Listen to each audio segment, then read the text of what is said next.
আমার চাঁদ মামা চিমটি দিয়া যা রে, কে ভালো কে রে মন্দ। এইমাত্র প্রকাশ পেল বরবাদ সিনেমার চাঁদ মামা শিরোনামের আইটেম গান। চাঁদ মামা শিরোনামের আইটেম গানটিতে শাকিব খানের সাথে পারফরমেন্স করেছেন কলকাতার জনপ্রিয় অভিনেত্রী নুসরাত জাহান।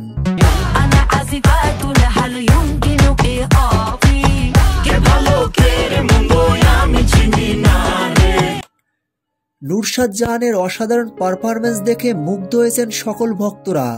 চাঁদ মামা শিরোনামের গানের কথা ছিল একদমই ইউনিক। প্রকাশিত চাঁদ মামা শিরোনামের টিজারটি অসাধারণ লেগেছে দর্শকদের কাছে।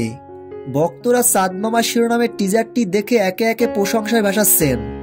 সম্প্রতি কিছুক্ষণ আগে চাঁদ মামা শিরোনামের গানের টিজারটি প্রকাশের সাথে সাথে লুপে নেন ভক্তরা। প্রিয় ভিউয়ার্স, বরবাদ সিনেমার চাঁদ মামা শিরোনামের গানের টিজারটি কেমন লেগেছে আপনাদের কাছে? চাঁদ মামা শিরোনামের আইটেম গানটি ভালো লাগলে ভিডিওটিতে একটা লাইক দিয়ে আমাদের সাথে থাকুন। ধন্যবাদ।